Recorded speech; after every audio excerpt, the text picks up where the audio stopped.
In July 1518, hundreds of people in the streets of Strasbourg began to dance. Not to music, not for fun. They danced until their feet bled, until their bodies collapsed, until some of them died. This is the true story of the dancing plague, one of the weirdest medical mysteries I found. So it all started with one woman, Frau Trofea. She walked into the middle of a street and began to dance. She had no music, no audience, just relentless movement. For hours passed, then an entire day. Her feet blistered, she collapsed, but when she woke up, she kept dancing. People stared. Some were frightened, others laughed. But within a few days, others joined her. Within a week, over 30 people were infected with this bizarre behavior. No one could explain it. There was no joy, no purpose. Just people trapped in their own bodies, swaying uncontrollably. By the end of a month, over 400 people were dancing in the streets. Doctors were called in and their diagnosis, too much hot blood. Yes, they believed dancing was a symptom of overheated blood. I'm sure many of you want to know what the government did. They built a stage, hired musicians. They thought that letting people dance it out would cure them. Instead, it made things worse. The rhythm, the beat, made more people fall into a trance. Some danced for days, collapsing from exhaustion.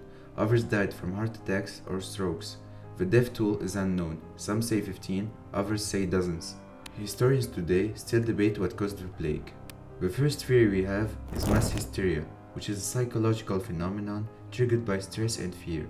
Keep in mind, this was the 1500s. Plague, famine, and religious fear were everywhere. Some say people were pushed into a trance by the trauma around them. The second theory we have is the ergot poisoning.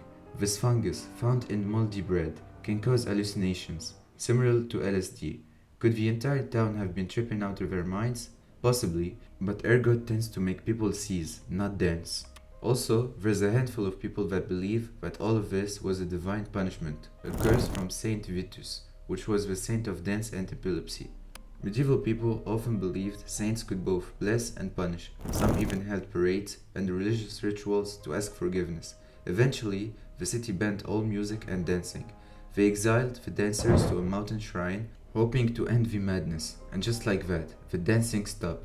Today, the dancing plague is seen as one of the earliest recorded cases of mass psychogenic illness, also called mass hysteria. Other examples exist, like the laughter epidemic in Tanzania in the 1960s, or people fainting at Elvis concerts. But nothing on the scale of Strasbourg 1518. No one has since danced themselves to death, at least not like this. The city of Strasbourg still exists today. It's peaceful, modern, but if you go down certain narrow alleys, away from the tourists, you'll find old stones and markings. Some say they mark the places where the dancers fell.